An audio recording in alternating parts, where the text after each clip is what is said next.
Yeah, I mean, if you guys would like to, I mean, my whole thing is just always staying in the loop of things. So, when it came to you guys, like with the camera and everything, I mean, I know what a red dot looks like, guys. So it's just a strategic move. I know I got everything in me to always win. That's why we call it a takeover. So, my whole thing was not even about that. It was just a strategic move. So people still talk about Teofimo Lopez, which they've been doing.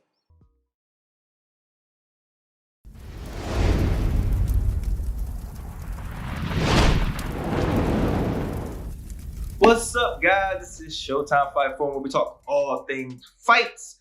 I'm your boy Josh Showtime. Make sure you like, subscribe, comment, and all that good stuff. Follow me on social media at Josh Showtime, Papa Showtime, whichever one you got first. Now, let's go right into it. Today is gonna be boxing oriented, okay? So this past weekend we had two honestly big fights. I mean, it was two guys that, well, one was formerly in the pound for pound list, the other one is still currently in the pound for pound list. And that is Terence Crawford and Teofimo Lopez. They both fought this past weekend. And it's kind of crazy because there was no buzz, like none whatsoever.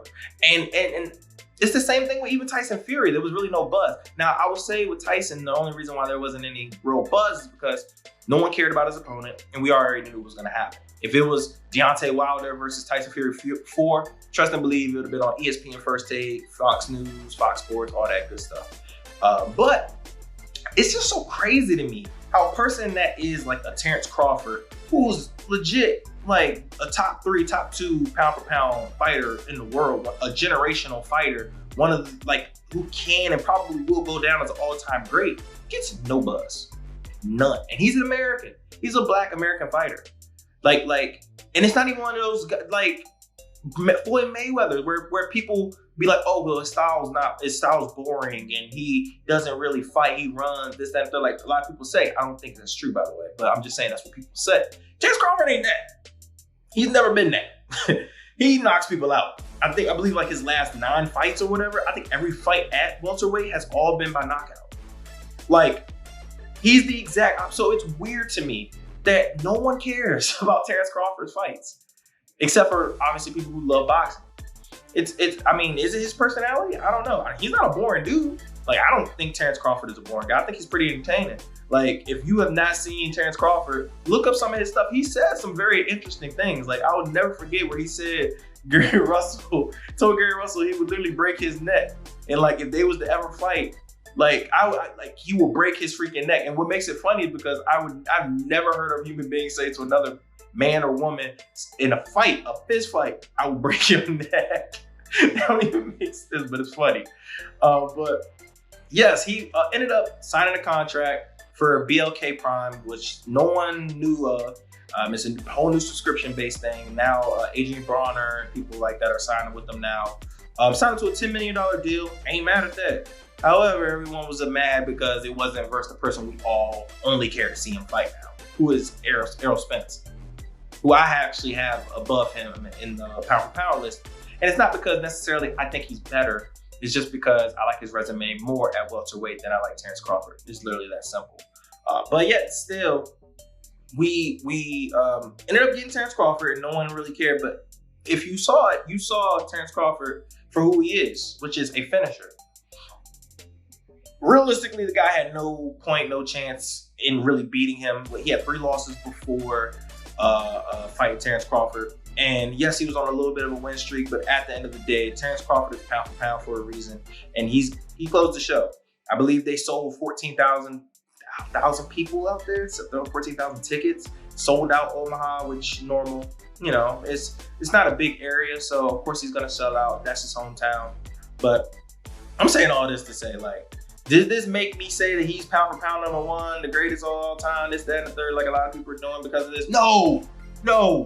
He did what he needed to do, okay? I'm not gonna sit here and discredit him. And he fought a tough guy, but no. If he did that to Ugas, maybe I sit here and say, all right, this man, all right, he's number 1, pound for pound. But no, he did what he was supposed to do, man. This guy wasn't on his level, so he took him out. Okay, congrats, good job. But what we want is Errol Spence. That's all. Like, I hope Errol don't fight Keith Thurman. I don't care to see it. No one cares. Fight each other. Like, I want to see a trilogy 2, whatever. It don't matter. I want to see you guys fight. And it's so frustrating, man. Once again, you guys are past them. People want to sit here and like do this. They're still in their prime. No, they're not. They're not in their prime. These guys are great. They're still pound for pound fighters. But is this their peak? No. This is not Terence Crawford peak. You can't convince me. Errol Spence, this isn't his peak. You can't convince me. These guys are in their mid-30s now. Sorry. It's not how biologists work. No. Sorry. Not happening. But it's still a good enough fight where it needs to be made now. It needs to be made now because eventually one of these guys are going to catch an L. Simple and plain. Guys are coming. They're in a 147-pound division. One, Errol Spence ain't staying there that long anyways because he's too big. But then also, this is one of the toughest divisions to stay relevant in because there's so many dogs in it. Just too many. You got Boots coming. Drawn Ennis is coming. So at the end of the day, they need to hurry up and get this fight going and then they can buff up or retire or do whatever they want to do. But I want to see these fights happen for when they're supposed to happen. But yeah, you know, shout out to Terence Crawford though. Like, I'm a fan, amazing fighter, fun fighter.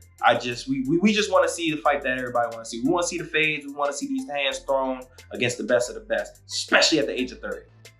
All right, you know, I don't want to keep living this 80s decade where that's when everybody was fighting each other in their primes. It needs to still be in this type of decade. Now, here's a fighter now that we're going to transition into who used to be on the pound for pound list, who beat the pound for pound best at the time where everybody had him as pound for pound best, and that is Teofimo Lopez. Teofimo Lopez had a second stint at 140, and he fought Sador Martin. And this fight was supposed to be a build-up fight for, once again, him climbing into the title picture for 140. But it was nothing close to as easy as everybody expected, especially not as easy as Teofimo would have thought it was. He got dropped, and possibly two, depending on how you want to, you know, he got cuffed a little bit, but depends on how you want to word it. But he did get dropped, kept getting caught with a check hook. And it's getting to the point now where you're learning that Teofimo is not a great boxer. He's a great athlete. And his athletic skill kind of supersedes his boxing ability.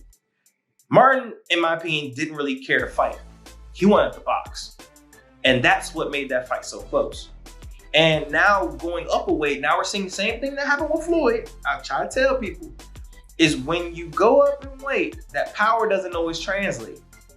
Like Teofimo, he can punch hard, but the higher he goes, the more these guys can take a shot. So it wasn't, he had to land a one shot because honestly, Martin was a very slick boxer and he was using his legs, he was backpedaling a little bit. So Teofimo would have had to land that one shot that was gonna hurt him like a tank, like a Gervonta. Teofimo hits hard, but he don't hit like Gervonta. So we learned that now. And then two, we learned that as far as a boxer, like he's to be had and he's a little too aggressive. That's just his style, but he's too aggressive. He wants to smoke too much sometimes. He gets caught, he leaves himself open. He literally goes in a straight line and gets caught, gets clipped. It's not a good look.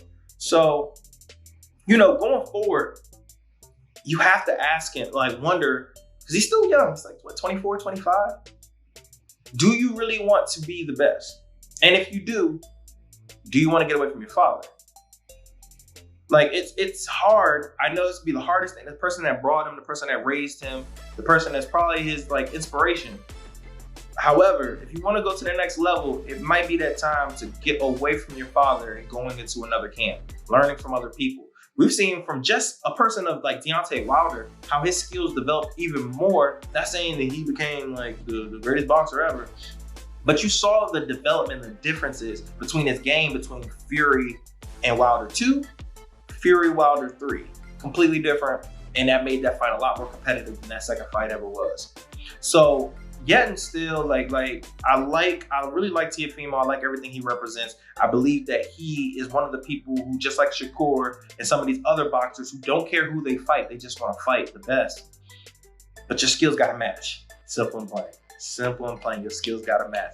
I thought that Teofimo won, but literally won by the hair of his chinny chin chin. And the ref or the judge that gave him like 4 or 5 round cushion, whoo, that was terrible. Especially with a knockdown, that's awful. And you very well, and I'm not mad if they would have said Mark won. It was a close fight. Very close fight. And I watched it with no audio, so I didn't even know what the commentators were even saying. That's just off of what I was grading it. So yeah, it's sad, man. And then I saw a video of him like questioning himself. I don't know if it was because of the backflip or was it because of his performance. But you know, once you start to question your psyche, and if you still have it, especially at the age of 24, that's where you need to go to therapy. You need to go to therapy. Go see a sports psychologist. Take some time off. Really dig deep and find yourself again. Find your inner person, your inner beast, and get to that mode because you still have it. You're too young not to have it, to just lose it. All right. So once again, new camp, therapist, all that good stuff, and then come back and let's see what it is. And if you lose, man, so what? Then you really do have to really figure out maybe you did lose it somehow. Maybe it was Space Jam and they took your powers away. But I don't think you did. I think you're still supremely talented, and I hope to see you win and hope to see you succeed. So, obviously, if you did ever watch this, I'm rooting for you. Hope you do well. Same thing for Terence, man. I'm rooting for you as well. I want you guys to get all the money you can, as healthy as you possibly can, but still give the fans the fights that they want to see because you guys are great for boxing. Simple and plain. Both those guys are amazing for boxing. So, I want to hear what you guys think about both fights, both fighters. Obviously, comment, like, and all that good stuff. But as always, man, just make sure y'all always be blessed.